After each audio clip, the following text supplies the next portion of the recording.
pushing the boundaries of VR storytelling with mesh narratives, just in time for Halloween. I'm Tonya Hall for ZDNet and Tech Republic, and joining me is Matt Celia. He is the co-founder and creative director at Lightsail VR.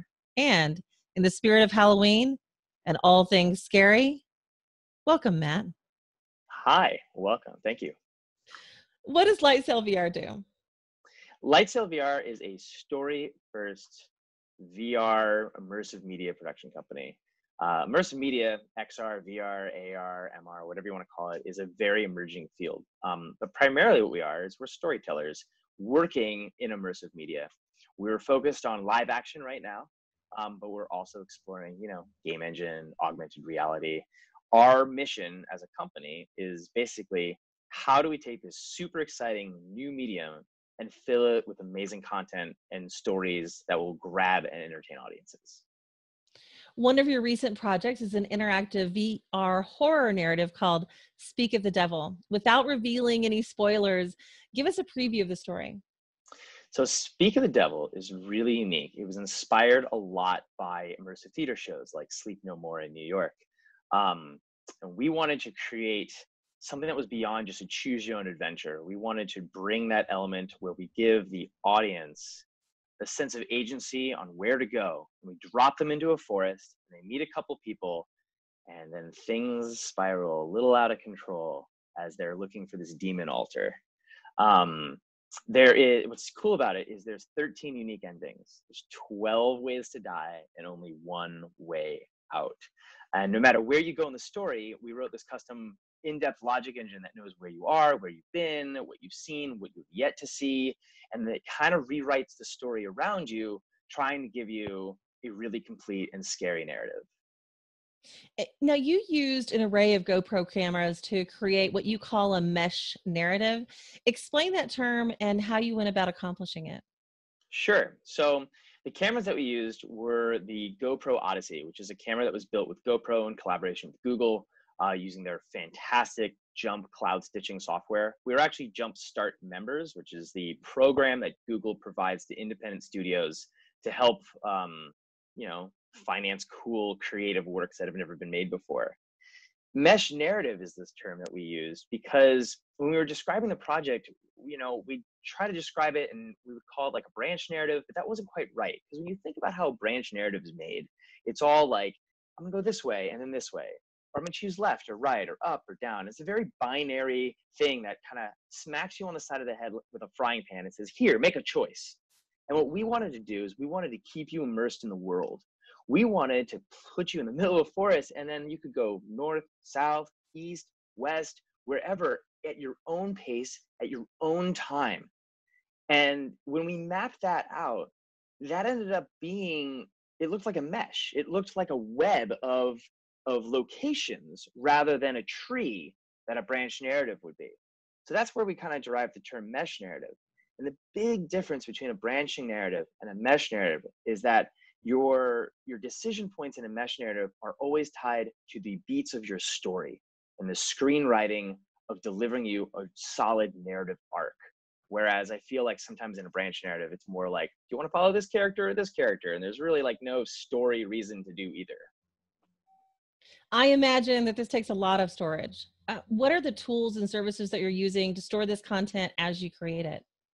Yeah, I would say VR producers are keeping hard drive companies massively in business.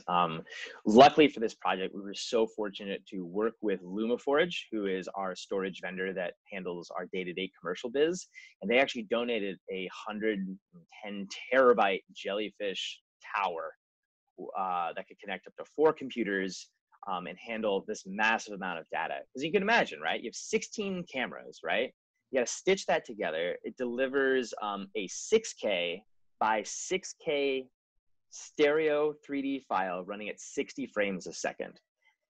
That's a lot of data. Like, I have a Threadripper machine with 128 gigs of RAM.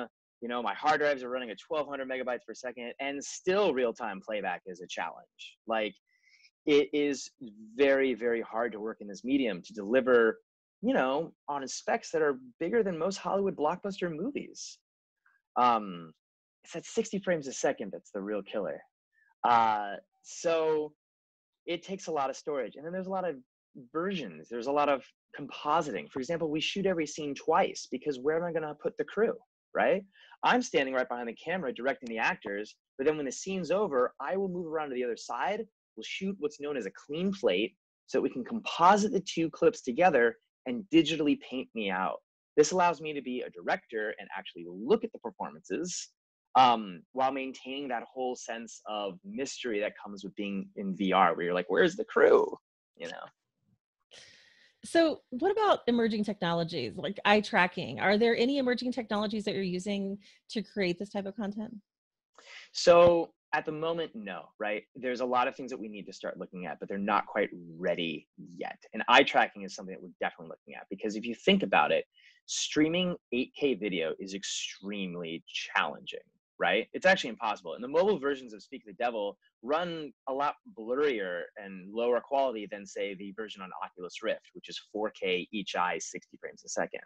But, you know, we shot that at 6K each eye, 60 frames a second. So we're still not even seeing what we shot. If we had like eye tracking technology, like some of the stuff that was previewed during Oculus Connect 5, where they're using AI to fill in what you're not exactly focusing on, I think then we don't have to stream so high frame rates and data because we don't have to do the entire sphere. I think that's the thing that most people don't understand is like, you know, yes, it's a 6K or 4K file, right? But you're only looking at like 1K of that at a time. Yet your mobile phone, your device that you slot into your Gear VR, right, has to still decode all those pixels you're not even seeing. And I think that's the problem. And that's why a lot of 360 video people complain that it's blurry.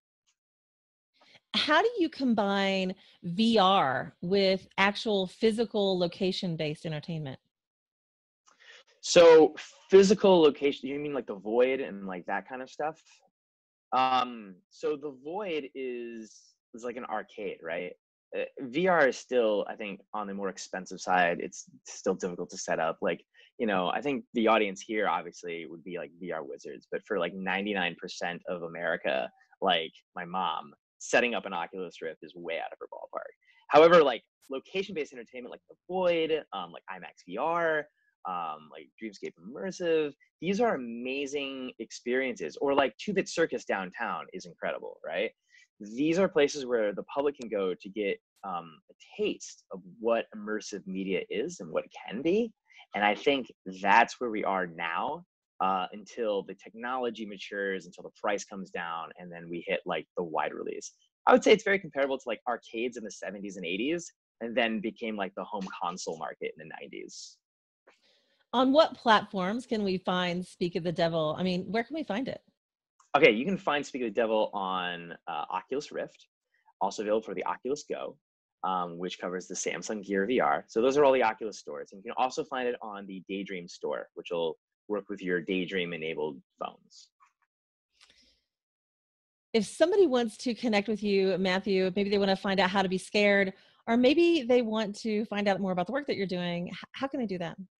Best way to get in touch is to head to our website, www.lightsailvr.com. You can see all of our work and as well get some cool behind the scenes about Speak the Devil and follow our progress on our next many more exciting projects to come.